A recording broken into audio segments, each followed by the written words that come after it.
Hampir sebulan ini masyarakat Sulawesi Utara dihebohkan dengan kasus korupsi yang diduga terjadi dalam tubuh Sinode Gemim, Gereja Masehi Injili Minahasa. Berikut fakta-fakta terkait dana hibah Pemprov Sulawesi Utara, Sulut, ke GEMIM, tapi sebelumnya jangan lupa untuk subscribe channel ini terlebih dahulu agar kamu terus mendapatkan update berita viral soal dunia kekristenan. Fakta pertama, pertanggungjawaban fiktif. Kini pengusutan kasus dugaan korupsi tersebut sudah ditingkatkan dari tahap penyelidikan ke tahap penyidikan sejak tanggal 13 November tahun 2024.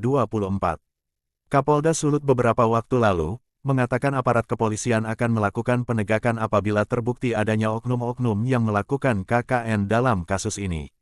Perkembangan terbaru, pihak kepolisian menyatakan bahwa penggunaan dana tersebut disebut tidak sesuai peruntukan. Sebagaimana dikatakan, pertanggungjawabannya fiktif atau tak dipertanggungjawabkan secara jelas. Adapun, modus yang dilakukan dalam dugaan kasus KKN ini yaitu melakukan markup dalam penggunaan dananya. Fakta kedua, 15 orang saksi diperiksa. Ditreskrimus Polda Sulut, Kombes Pol Ganda Saragi, dalam konferensi pers bersama awak media pada Rabu, tanggal 20 November tahun 2024 lalu, mengatakan bahwa kita sudah melakukan pemeriksaan terhadap 15 orang saksi dan masih akan berlanjut terus. Kasus ini pun sudah naik ke tahap penyidikan. Terkait kemungkinan penetapan tersangka, aparat penegak hukum pun sudah meminta data rincian dugaan kerugian keuangan negara dalam kasus dana hibah ini ke Badan Pengawasan Keuangan dan Pembangunan (BPKP). Fakta ketiga, sosok tersangka.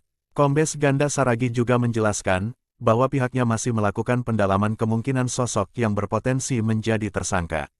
Siapa saja bisa jadi tersangka apabila memenuhi unsur perbuatannya seperti yang diamanatkan dalam pasal dan pasal 3 UU Tipikor jika memenuhi unsur, jelasnya, Rabu, tanggal 20 November tahun 2024.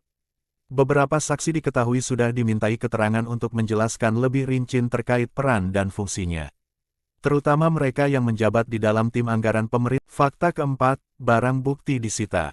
Kombes Ganda Saragi memastikan, pada dugaan korupsi dana hibah Gemim ini memang ditemukan perbuatan melawan hukum.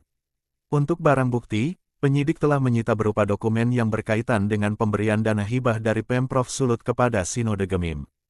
Fakta kelima, negara dirugikan 21,5 miliar rupiah. Pada tahun-tahun 2020 sampai tahun 2023, Pemprov Sulut telah mengalokasikan, mendistribusikan, dan realisasi dana untuk belanja hibah pada anggaran pendapatan dan belanja daerah (APBD) sebesar 21,5 miliar rupiah yang dilakukan secara melawan hukum dan atau menyalahgunakan kewenangan. Modus yang dilakukan yaitu melakukan markup dalam penggunaan dana. Penggunaan dana tidak sesuai peruntukan dan tidak dapat dipertanggungjawabkan. Pertanggungjawabannya fiktif. Fakta keenam, Kapolda Sulut ingin jaga Gemim.